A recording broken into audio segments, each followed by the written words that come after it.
മുംബൈ ടീമിന്റെ ഓരോ മത്സരം കഴിയുമ്പോഴും സോഷ്യൽ മീഡിയയിൽ ചർച്ചകൾ സജീവമാണ്. മുംബൈ ഇന്ത്യൻസാണ് ഇപ്പോൾ ക്രിക്കറ്റിൽ ട്രെൻഡിംഗ് ആവുന്നത്. അതിന് കാരണം പാണ്ഡ്യ തന്നെയാണ്.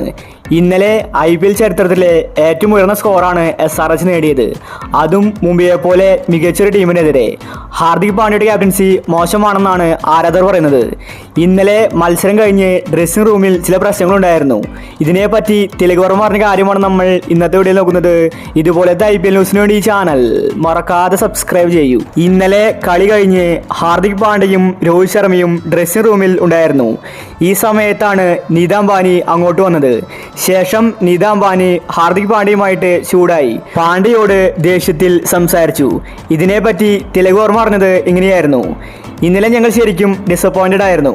അതിന് കാരണം SRH തന്നെയാണ്. 276 റൺസാണ് അവർ അടിച്ചുകൂട്ടിയത്. ഞങ്ങൾ ശരിക്കും ഇന്നലെ ഡൗൺ ആയി. കളി കഴിഞ്ഞ് ഞങ്ങൾ ഡ്രസ്സിംഗ് റൂമിൽ ഇരിക്കുകയായിരുന്നു. ഈ സമയത്ത് പാണ്ഡ്യയും രോഹിത്തും അവിടെ ഉണ്ടായിരുന്നു. അപ്പോഴാണ് നീത അംബാനി അങ്ങോട്ട് വന്നത്. നീത വന്ന വഴിക്ക് തന്നെ കാര്യങ്ങൾ ചർച്ച ചെയ്തു. എന്നിട്ട് പാണ്ഡ്യയുമായിട്ട് ദേഷ്യപ്പെട്ട് സംസാരിച്ചു. പാണ്ഡ്യയുടെ ക്യാപ്റ്റൻസിയെ പറ്റി നിരവധി പരാതികൾ തനിക്ക് കിട്ടിയെന്നാണ് നീത പറയുന്നത്. അതുകൊണ്ട് കാര്യങ്ങൾ കുറച്ചും കൂടി നന്നാക്കി ടീമിനെ മുന്നോട്ട് കൊണ്ടുപോകാനാണ് നീത അംബാനി പാണ്ഡ്യയുമായി സംസാരിച്ചത്. എന്തായാലും കളി തോറ്റതിൽ നിരാശയുണ്ട്, എങ്കിലും ഞങ്ങൾ വിട്ടുകൊടുക്കില്ല. അടുത്ത മത്സരത്തിൽ ശക്തമായിട്ട് തിരിച്ചു വരുമെന്ന് തിലക് വർമ്മ വ്യക്തമാക്കി. മുംബൈ ഫാൻസിന് സന്തോഷമേ ഉള്ളൂ. പാണ്ഡ്യയുടെ ക്യാപ്റ്റൻസിയിൽ മുംബൈ തോറ്റപ്പോൾ ആരാധകർക്ക് യാതൊരു വിഷമവുമില്ല. പാണ്ഡ്യയുടെ അഹങ്കാരം മാറി കിട്ടിയെന്നാണ് അവർ പറയുന്നത്. ഇനിയുള്ള എല്ലാ മാച്ചിലും മുംബൈ തോൽക്കണമെന്നും മുംബൈ ഫാൻസ് ആവശ്യപ്പെടുന്നു.